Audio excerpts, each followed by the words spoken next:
Before the advent of the year 2000 release, ISO 9000 was concerned only with the standard with the organization could build its own version of the quality management system.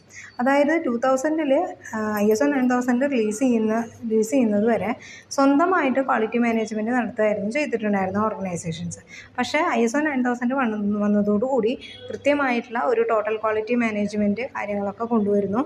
അതനുസരിച്ച് എല്ലാ ഓർഗനൈസേഷനും അതനുസരിച്ച് work ചെയ്യണം എന്നുള്ളൊരു കണ്ടീഷനിലേക്ക് മാറും. Organisations work ചെയ്യണമെന്നില്ല, പക്ഷേ ISO 9000 കിട്ടണമെങ്കിൽ അവർക്ക് എന്ത് ചെയ്തിരിക്കണം, അതിൻ്റെ മാനദണ്ഡങ്ങൾ പാലിച്ചുകൊണ്ട് തന്നെ വർക്ക് ചെയ്താൽ മാത്രമേ, പ്രോസസ്സ് ചെയ്താൽ മാത്രമേ ISO 9000 റിസീവ് ചെയ്യാനായിട്ട് പറ്റുള്ളൂ. അവിടെ മെയിനായിട്ട് ISO 9000 മെയിനായിട്ട് ചെയ്യുന്നത് പ്രോസസ്സാണ് അവർ അനലൈസ് ചെയ്യുന്നത്. അതിൽ എങ്ങനെയാണ് പ്രൊഡക്റ്റ് പ്രോസസ്സാക്കി മാറ്റുന്നത്, അതാണ് മെയിനായിട്ട് അവർ ചെക്ക് ചെയ്യുന്നത്. ISO 9000 does not require QMS to include functions at all level, do not play by a direct role of management and execution. അവർ എല്ലാ ലെവലിലും ISO 9000 ഇൻക്ലൂഡ് ചെയ്യണമെന്നില്ല. പല ലെവലിലും QMSൽ not include under the QMS include human resource, financing, sales, marketing ഒന്നും include ചെയ്തിട്ടുണ്ടായിരുന്നില്ല ആദ്യം. പക്ഷേ ISO 9000 ഏൺ ചെയ്യണമെങ്കിൽ ഇതിലെല്ലാ ഫീൽഡിലും എന്ത് ചെയ്തിരിക്കണം, ഈ ടോട്ടൽ ക്വാളിറ്റി മാനേജ്മെൻറ്റ് എല്ലാതും ഇൻക്ലൂഡ് ചെയ്തിട്ടില്ല. പക്ഷേ ISO 9000 ഇതെല്ലാതും എല്ലാ പ്രോസസ്സും ഇൻക്ലൂഡ് ചെയ്യണം എന്നുള്ളതിൽ നിയമം വരികയാണ്. Most companies design process leads to more effective organization design മാത്രമാണ് അവർ ചെയ്തിരുന്നത്. റിസൾട്ട് ഇമ്പ്രൂവ് ചെയ്യാൻ, profitability, customer service, internal operations ഒക്കെ ഇമ്പ്രൂവ് ചെയ്യാൻ വേണ്ടിയിട്ടുള്ള. പക്ഷേ ഈ ഹോൾമാർക്ക് ഡിസൈൻ വന്നപ്പോൾ ഒരു ഹോളിസ്റ്റിക് അപ്രോച്ചാണ്, എല്ലാറ്റിലും ചേഞ്ചസ് കൊണ്ടുവരണം, ഇമ്പ്രൂവ്മെൻറ്റ് കൊണ്ടുവരണം. അപ്പോൾ അതുകൊണ്ടുണ്ടാവുന്ന benefit, you can achieve excellent customer service വരും, പ്രോഫിറ്റബിലിറ്റി ഇൻക്രീസ് ചെയ്യും, ഓപ്പറേറ്റിംഗ് കോസ്റ്റുകൾ കുറയും, എഫിഷ്യൻസി കൂടും, കൾച്ചർ കമ്മിറ്റഡ് ടു എൻഗേജ്ഡ് എംപ്ലോയീസിൻ്റെ കൾച്ചർ കമ്മിറ്റഡ് ആവും, clear strategy for managing and growing business. അതായത് ISO 9000 എന്ന് പറഞ്ഞാൽ ഹോൾമാർക്ക് കിട്ടിക്കഴിഞ്ഞാൽ അങ്ങനെയായിട്ട് പറയാം. അതായത് അങ്ങനെ നമ്മൾ എല്ലാ ഫീൽഡിലുമുള്ള പ്രോസസ്സിലുള്ള ഇമ്പ്രൂവ്മെൻ്റാണ് ISO 9000 നമ്മൾ വെരിഫൈ ചെയ്യുന്നത്. Then a well designed organization ensure that the form of organization matches to purpose, strategy, meets challenges posed by the business realities. അതായത് വെൽ ഓർഗനൈസ്ഡ് ആയിട്ടുള്ള വെൽ ഡിസൈൻഡ് ആയിട്ടുള്ള ഓർഗനൈസേഷൻ ആണെങ്കിൽ എല്ലാറ്റിലും ചലഞ്ചസ്, അതായത് ഇത് ചേഞ്ച് ചെയ്തുകൊണ്ടിരിക്കുക, അതിനനുസരിച്ച് മാറ്റങ്ങൾ കൊണ്ടുവന്നാൽ മാത്രമേ നമുക്ക് സക്സസ്ഫുള്ളായിട്ട് മെയിൻറ്റെയിൻ ചെയ്യാനായിട്ട് പറ്റുള്ളൂ. Then companies grow and challenges in external environment become more complex. അതായത് എക്സ്റ്റേണൽ എൻവയോൺമെൻറ്റ് എപ്പോഴും ചേഞ്ച് ചെയ്തുകൊണ്ടിരിക്കും, അതിനനുസരിച്ച് നമ്മളുടെ പ്രോസസ്സിലൊക്കെ ചേഞ്ചസ് വരുത്തിക്കൊണ്ടിരിക്കണം. Structural system that once worked become barriers to efficiency. അതായത് പിന്നീട് അത് ബാരിയറായിട്ട് വരും. അതായത് എക്സ്റ്റേണൽ എൻവയോൺമെൻറ്റിൽ വരുന്ന മാറ്റങ്ങൾ നമ്മുടെ പ്രൊഡക്റ്റിൻ്റെ പ്രോസസ്സിലും അത് എക്സ്പോർട്ട് ചെയ്യുന്നതിലും അതുപോലെ തന്നെ ഡിസ്ട്രിബ്യൂട്ട് ചെയ്യുന്നതിലൊക്കെ പ്രോബ്ലംസ് വരും.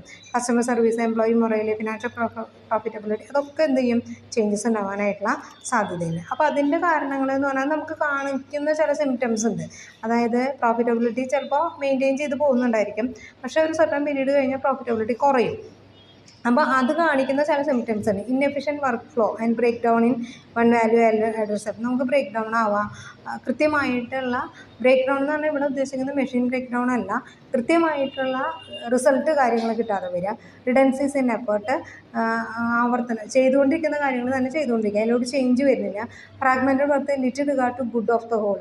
അതായത് മൊത്തത്തിലുള്ളൊരു നന്മയ്ക്ക് വേണ്ടിയിട്ടോ അല്ലെങ്കിൽ അതിന് വേണ്ടിയിട്ടോ നമ്മൾ വർക്ക് ചെയ്യാതിരിക്കുക, ഒരു സെപ്പറേറ്റ് ആയിട്ട് അവർ വർക്ക് ചെയ്തുകൊണ്ടിരിക്കുകയാണ്. Lack of knowledge and focus of the കസ്റ്റമറെ ഫോക്കസ് ചെയ്യാതിരിക്കുക.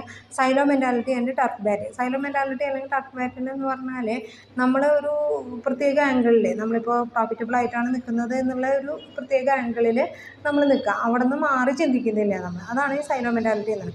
അതുപോലെ തന്നെ ടർഫ് ബാറ്റിൽ, ആ ടർഫിൻ്റെ ഉള്ളിൽ കളിക്കുമ്പോൾ നമുക്കൊരു പ്രശ്നമില്ല, പക്ഷേ പുറത്തേക്ക് ഇറങ്ങുമ്പോൾ പ്രോബ്ലംസ് ഉണ്ടാവാനായിട്ടുള്ള സാധ്യതയില്ല. കുറച്ച് കഴിയുമ്പോൾ ലക്ഷണങ്ങൾ കണ്ടു തുടങ്ങും. പക്ഷെ അതിന് മുന്നേ തന്നെ നമ്മൾ ചേഞ്ചസും ഇമ്പ്രൂവ്മെൻറ്റും കൊണ്ടുവന്നു കഴിഞ്ഞാൽ നമുക്ക് എന്ത് ചെയ്യാം, ഇത് മെയിൻറ്റെയിൻ ചെയ്ത് പോകാനായിട്ട് പറ്റും. ലാക്ക് ഓഫ് ഓണർഷിപ്പ്, അതായത് കൃത്യമായിട്ടുള്ള ഓണർഷിപ്പ് ഇല്ലാതിരിക്കുക. കവർ ബ്ലെയിംസ്, മറ്റുള്ളവരെ ഐഡൻറ്റിഫൈ ചെയ്ത് സൊല്യൂഷൻ കണ്ടുപിടിക്കുന്നതിന് പകരം മറ്റുള്ളവരെ കുറ്റപ്പെടുത്തുക, അങ്ങനെയൊക്കെ ഉണ്ടാകുമ്പോൾ ഓട്ടോമാറ്റിക്കായിട്ട് പിന്നീട് ഡൗൺ ആയിട്ട് വരും. ഡിലേ ആൻഡ് ഡിസിഷൻ മേക്കിങ്ങിൻ്റെ ഡിലേ വരിക. People do not have authority to solve problems.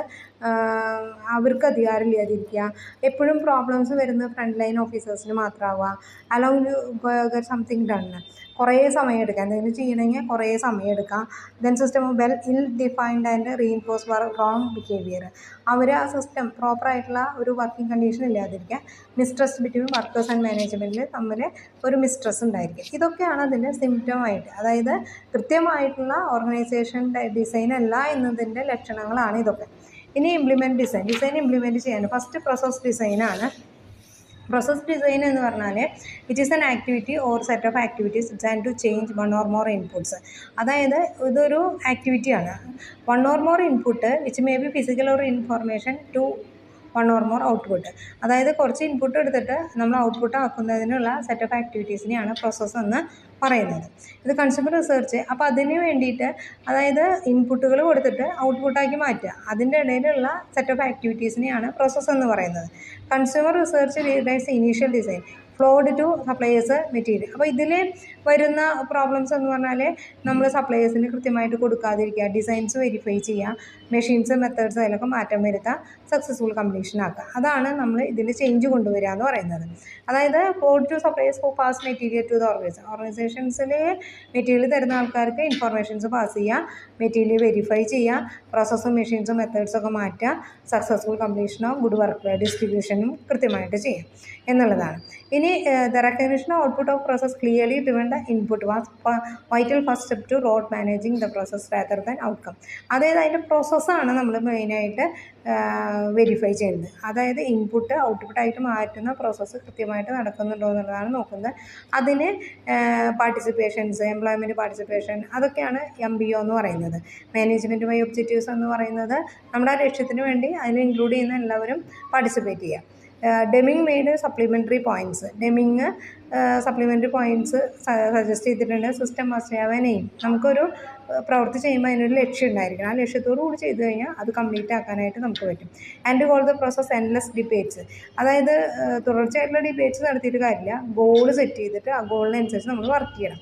Or precedent and practically which attend most manufacturing പ്രോസസ്സിൽ ചേഞ്ചസ് വരുത്തുക എന്നുള്ളതാണ്. Every organization perfectly design to achieve the result of they do. എല്ലാ ഓർഗനൈസേഷനും കൃത്യമായി design ചെയ്താലാണ് result achieve ചെയ്യാനായിട്ട് പറ്റുള്ളൂ. അതിനുള്ള മെത്തഡോളജീസ് നമ്മൾ ഫോളോ ചെയ്യണം. ചാർട്ടാണ് ദ ഡിസൈൻ പ്രോസസ്സ്. നമ്മളതിൽ ഫസ്റ്റായിട്ട് നമ്മൾ എങ്ങനെയാണ് ഇൻപുട്ട് ഔട്ട്പുട്ടാക്കി മാറ്റുന്നത്, അതിൻ്റെ ചാർട്ട് ഡിസൈൻ ചെയ്യണം. In order to successful process need to be planned in order to successful. Plan ചെയ്താൽ മാത്രമാണ് അത് സക്സസ്ഫുൾ ആയത്. അതായത് നമ്മൾ കൊടുക്കുന്ന ഇൻപുട്ടുകളൊക്കെ ഒരേപോലെ തന്നെയാണ്. ആ പ്രോസസ്സ് കറക്റ്റ് ആയി കഴിഞ്ഞാൽ ഔട്ട്പുട്ട് കൃത്യമായിട്ട് വരും. Corporate goals and vision can be deployed department level. This section methodology creating process. അതിൽ ഉപയോഗിക്കുന്ന മെത്തഡോളജിയിലാണ്. Then discuss current business result, environmental demands, അതൊക്കെ കൃത്യമായിട്ട് അനലൈസ് ചെയ്തിട്ട് പ്രോസസ്സ് ചെയ്യാം. അതേപോലെ തന്നെ assess the current state of the business. അതിൽ ആദ്യം ചെയ്യേണ്ടത് നമ്മുടെ കറണ്ട് സ്റ്റേറ്റ് എങ്ങനെയാണ്, നമ്മുടെ ഇപ്പോഴത്തെ കണ്ടീഷൻ എങ്ങനെയാണെന്ന് കൃത്യമായിട്ട് അനലൈസ് ചെയ്യുക. അത് കഴിഞ്ഞിട്ട് കൃത്യമായിട്ട് ഗുഡ് അണ്ടർസ്റ്റാൻഡിങ് ഉണ്ടായിരിക്കുക, അതനുസരിച്ച് മാറ്റങ്ങൾ കൊണ്ടുവരിക എന്നുള്ളതാണ്. പിന്നെ ഇടയ്ക്കിടയ്ക്ക് ഡിസ്കഷനോ കാര്യങ്ങളോ ചെയ്തിട്ട് അതിൽ പ്രത്യേകിച്ച് ബെനിഫിറ്റ് ഇല്ല. പക്ഷേ എന്ത് ചെയ്യണം, പ്രോസസ്സിന് കൃത്യമായ മാറ്റങ്ങൾ വരുത്തിയാൽ മാത്രമേ നമുക്ക് ഔട്ട്പുട്ട് കൃത്യമായിട്ട് കൊണ്ടുവരാനായിട്ട് സാധിക്കുള്ളൂ. ഓക്കെ.